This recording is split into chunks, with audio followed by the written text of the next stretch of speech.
जीवन को समझने और समझाने का तरीका सबका अलग अलग होता है। हम सब अलग अलग तरीके से जीवन को देखते हैं। हो सकता है कि जिस तरह से हमारी परवरिश हुई है या जिस तरह का ज्ञान हमें मिला है उसके अनुसार ही हम जीवन को देखते हैं। मुझे ऐसा लगता है कि हम हमेशा खुद को और अपने विचारों को सही मानते हैं। जब हम किसी दूसरे व्यक्ति के साथ बैठेंगे और ज़्यादा से ज़्यादा लोगों को सुनेंगे तो शायद हमें उनके विचारों को समझने में कई बार आसानी भी हो जाती है और कई बार हम उनके खिलाफ हो जाते हैं, क्योंकि हमें लगता है कि जैसा हम सोच रहे हैं वो हमारे खिलाफ सोच रहे हैं। देखिए, आज मैं ये बात इसलिए कर रही हूँ क्योंकि मैं आपको एक ऐसे व्यक्तित्व से मिलवाने वाली हूँ जिनकी बातें हम सबके जीवन को बदल सकती हैं, जिनकी बातों में एक तेज़ है, एक ओज है और जिसको सुनकर बहुत से लोगों ने अपने जीवन को बदला भी है। आज मेरे साथ हैं महिम तिवारी जी, जिनकी कविताओं को आपने सुना है हमेशा, जिनकी बातों को आपने सुना है, समझा है और आप में से बहुत से ऐसे लोग हैं जो महिम जी की बातों के खिलाफ खड़े हो जाते हैं। आपको लगता है कि उनकी बातों से आपकी बातें जो हैं वो मेल नहीं खा पा रही हैं। तो देखिए, विचारों में मतभेद होना चाहिए क्योंकि तभी जाकर के हम किसी सही तरफ, सही निर्माण की तरफ जा सकते हैं। तो महिम जी से आज मैं बहुत सारे सवाल पूछने वाली हूँ और मैं उम्मीद करती हूँ कि उन सवालों के माध्यम से आपको जो जवाब मिलेगा वो आपके जीवन की दिशा को बदल सकता है। महिम जी, बहुत धन्यवाद आपका। बहुत धन्यवाद। हम सब जितने भी लोग हैं, हम लोग हमारे भारतवर्ष में अलग अलग धर्मों का हम पालन करते आए हैं। जो सिख हैं वो गुरु ग्रंथ साहिब को ही अपना सर्वोच्च ज्ञान मानते हैं, उन्हीं को अपना सर्वोच्च देवता मानते हैं। जो उसमें कही गई बातें हैं उसका अनुसरण करते हैं। जो हमारे मुस्लिम भाई बहन हैं वो अपने कुरान को कुरान पाक मानते हैं। जो उसमें कहा गया है वो सब कुछ सही कहा गया है। मेरे बहुत सारे क्रिश्चियन दोस्त हैं और वो हर संडे के संडे चर्च जाते हैं और चर्च की कही हुई हर बात को मानते हैं। जो पादरी साहब ने उन्हें कह दिया वो उसको मान लेते हैं। पर जो हमारे हिंदू भाई बहन हैं, मुझे हमेशा समस्या उनसे रहती है। मुझे ऐसा लगता है कि वो हमेशा इस बात पे लड़ते हैं कि ये जो बातें हैं ना वो मिथ हैं। क्योंकि देखो ना, माइथोलॉजी है ना, माइथोलॉजी का मतलब ही मिथ होता है। तो हमारे श्री राम जो हैं वो काल्पनिक हैं, हमारे कृष्ण काल्पनिक हैं, ये आडंबर है, हम आडंबरों को फॉलो करते हैं, हम तो नास्तिक हैं। भाई, मुझे इसका जवाब चाहिए कि हम क्यों अपने धर्म के खिलाफ हैं, हमें क्यों विश्वास नहीं है अपने ऊपर। मुझे इसका जवाब चाहिए कि हम क्यों अपने धर्म के खिलाफ हैं, हमें क्यों विश्वास नहीं है अपने ऊपर। मुझे इसका जवाब चाहिए कि हम जब आप बात कर रहे हैं अन्य धर्मों की, वो इस्लाम हो, वो ईसाईयत हो, जो भी हैं, वो आप उनके मूल में अगर जाएंगे कि वो आखिर अपने धर्म का इतना पालन क्यों कर पा रहे हैं, तो उनके मूल में ये है कि वो अपने धर्म की शिक्षा बिना किसी शर्म के दे रहे हैं अपने बच्चों को। एक सामान्य मुसलमान और उसका बच्चा मदरसे में जाता है, अपने धर्म को सीखता है और साथ ही साथ आज के समय का जो आधुनिक विज्ञान है और आधुनिक जो शिक्षा है उसको भी लेता है। ऐसा ही ईसाइयों में भी है। लेकिन आप देखिए अपने आसपास कि कितने सनातन परिवार हैं, कितने हिंदू परिवार हैं जो अपने बच्चे को बचपन में ही अपने धर्मशास्त्रों का ज्ञान दे रहे हैं। तो ये हमारे संस्कृति का और हमारे देश का ये दुर्भाग्य है कि हमारे यहाँ के जो सनातन धर्मावलंबी हैं वो इस पर शर्म महसूस करते हैं। आप देखिए, अगर एक बच्चा, छोटा बच्चा 5th में पढ़ने वाला, 6th 7th 8th में पढ़ने वाला अगर श्रीमद् भगवद गीता उठा ले तो पिताजी उसको एक थप्पड़ मारेंगे, कहेंगे ये सब बाद में पढ़ना, पहले पढ़ाई कर लो, नौकरी लग जाए, उसके बाद पढ़ते रहना भगवद गीता। क्यों? आखिर श्रीमद् भगवद गीता पढ़ने में क्या आपत्ति है? आप ये जो मानसिकता है, इसने, जब आप अपने धर्म का पालन तो तब करेंगे जब आपको आपके धर्म के शास्त्रों का ज्ञान होगा। आपके शास्त्रों में कितनी गूढ़ बातें, कितनी संवेदनशील बातें कही गई हैं, और जब उसका ज्ञान नहीं होगा तो उसके प्रति हीन भावना का जन्म होगा। और हीन भावना जैसे जैसे पैदा होती जाएगी तो हमको लगेगा कि अगर हम सनातन संस्कृति का पालन कर रहे हैं, हमने शिखा रखी है अगर, तो हम पिछड़े हुए हैं। हम शिखा रख के किसी कॉर्पोरेट ऑफिस में नहीं जा सकते। क्यों? क्योंकि शिखा रखने वाला तो गंवार होता है। ये किसने बता दिया कि गंवार होता है? क्योंकि हमारे मन में उसके प्रति हीन भावना आ गई। और यही जो आपने अन्य धर्मों की बात की, उन्होंने अपने बच्चों को उस धर्म की शिक्षा दी। इस्लाम में मदरसे में जो बच्चा पढ़ रहा है वो अपनी पढ़ाई छोड़ देगा, लेकिन वो मदरसे में जाना नहीं छोड़ेगा। उसे पता है कि कुरान में किस आयत में क्या लिखा हुआ है, हमें नहीं पता कि श्रीमद् भगवद गीता के मंत्र में श्लोकों में क्या लिखा हुआ है। मैं तो पूछता हूं, आपके दर्शकों से भी ये प्रश्न पूछता हूं कि सनातन परंपरा को पालन करते हैं, हिंदू परिवारों के हैं, आप बताइए कि आपके बच्चों को कितने श्लोक याद है? कितने छोड़ दीजिए, एक श्लोक बता दीजिए मुझे। नहीं याद होगा, नहीं याद है। और श्लोक किसी को याद भी हो गया, अगर उससे पूछा जाए कि इसका अर्थ क्या है, तो बिना अर्थ का रटा हुआ श्लोक किसी अर्थ का नहीं है। देखिए ना, हमारी जो शिक्षा दीक्षा भी हुई है वो हमेशा ऐसे स्कूलों में हुई है जहाँ पे कि एक जैसे बोर्ड्स हैं, हमारे सीबीएसई बोर्ड हुआ और आप यूपी बोर्ड में चले, तो वहाँ पे तो कहीं पे भी मुझे लगता ही नहीं कि हमें कुछ ऐसा पढ़ाया गया था। हमने सिर्फ सिलेबस की किताबें पढ़ी हैं और हमें शायद प्रिपेयर ही इसलिए किया जाता है कि हम एक अच्छी नौकरी कर सकें। हाँ। हमें धर्म का ज्ञान हो ऐसा तो कहीं बताया ही नहीं गया। बिल्कुल बिल्कुल। और ये जो एक छद्म सेकुलरिज्म है देश में, उसको मैं छद्म इसलिए कहता हूँ क्योंकि वो छद्म ही है वास्तव में। आप देखिए सेकुलरिज्म का क्या अर्थ होता है, किसी भी धर्म के पक्ष में जो है सरकार न रहे। लेकिन वास्तव में क्या है, आप अगर धर्म का अर्थ सनातन संस्कृति में है धारयति इति धर्मः, जो भी धारण करने योग्य है, एक मनुष्य जो भी धारण कर सकता है वह धर्म है। जो भी वो कर्म करे और वह कर्म अगर मानवता के हित में है, संसार के हित में है, समाज के हित में है, व्यक्ति के हित में है, तो वह धर्म है। अब इस बात को अगर आप सिलेबस में पढ़ा देंगे बच्चे को तो क्या आपत्ति हो जाएगी?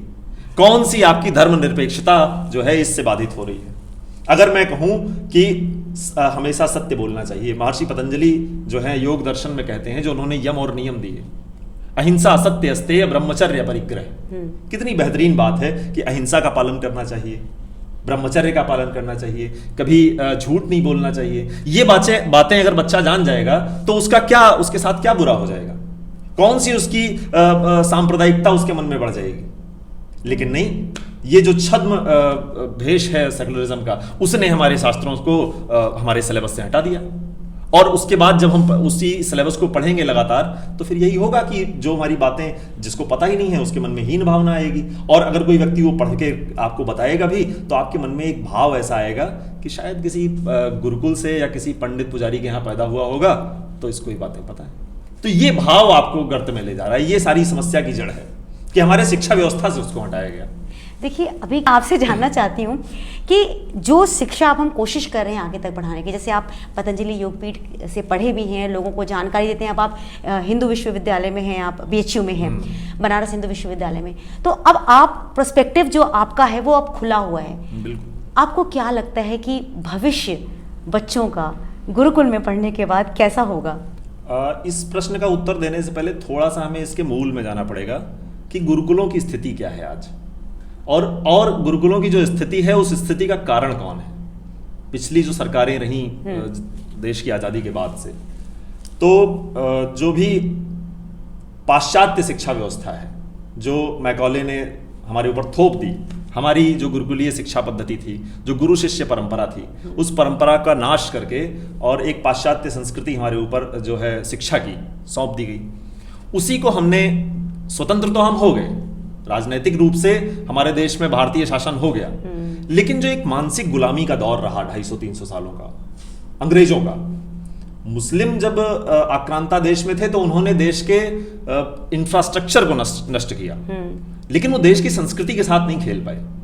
उस समय जब मुस्लिमों का देश में शासन था तो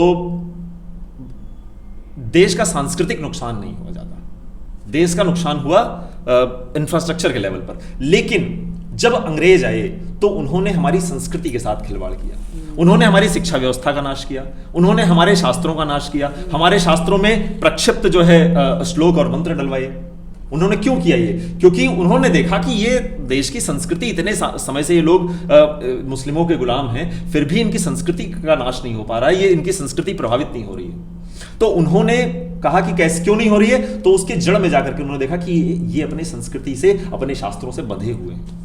उन्होंने देखा कि इनके ग्रंथों में कितनी बेहतरीन बातें कही हुई हैं, तो उन्होंने आपके शास्त्रों के प्रति हीन भावना डाली, आपके शिक्षा व्यवस्था का नाश किया, आपकी गुरुकुलीय शिक्षा पद्धति का नाश किया, और उसके बाद एक ये भावना आपके मन में डाली कि अंग्रेजी बोलने वाला, अंग्रेजी में कहने वाला, अंग्रेजी पढ़ने वाला तो दादा है, तो वो शासक है, वो तो साहब है।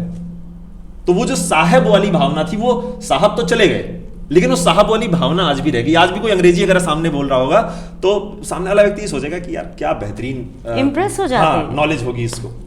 और वहीं कोई अगर शुद्ध अपनी हिंदी में बात कर रहा है तो या तो समझेगा कि ये किसी गुरुकुल से या किसी ऐसे परिवेश से आया है जहां पर इस प्रकार का कल्चर होगा, क्योंकि हम तो उस कल्चर के नहीं हैं, जहां से आया है वहां होगा, और या फिर ये है कोई पागल व्यक्ति है या ऐसे ही बोल रहा है कुछ भी। ये जो भाव आया इसने नुकसान किया।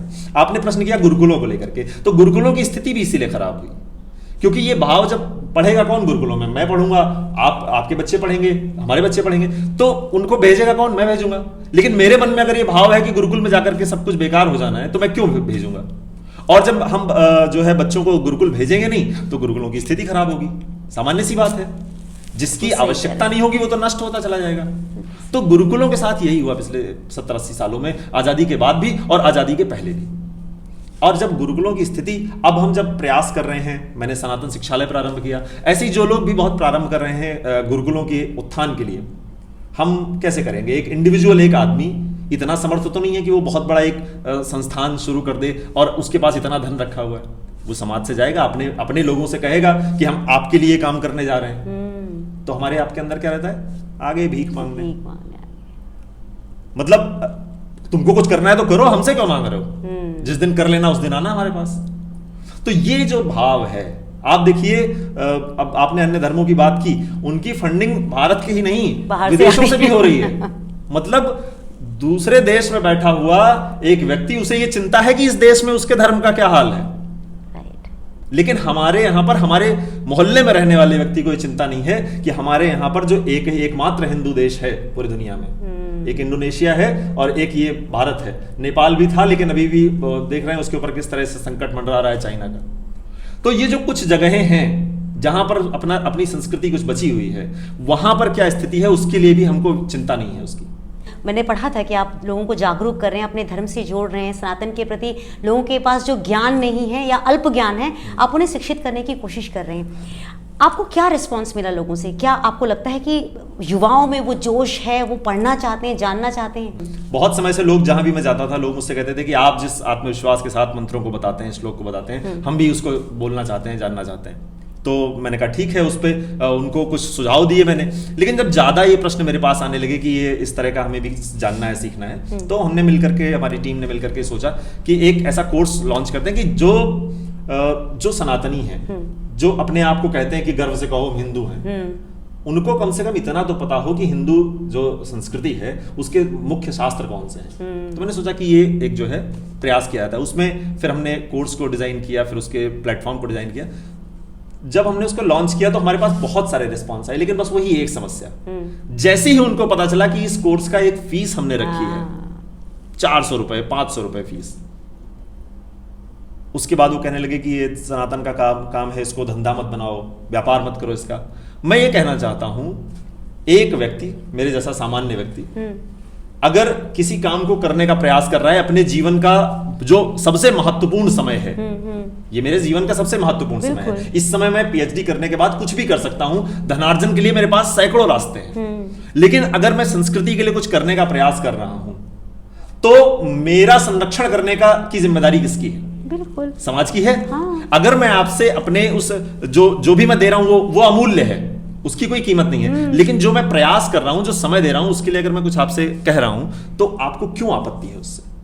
और ये आपत्ति ही हमारे पतन का कारण है। मैं नहीं कहता आप मत दीजिए, मैंने उसमें 60 to 70% लोगों को निःशुल्क पढ़ा रहा हूं। उसमें जितने भी लोग जुड़े हैं उसमें 70% लोग बिना फीस के, उन्होंने मुझसे बोला कि भैया हमारे पास पैसे नहीं है देने के, लेकिन हम सीखना चाहते हैं, ललक है। मैंने कहा ठीक है, आप जुड़ जाओ, कोई दिक्कत नहीं।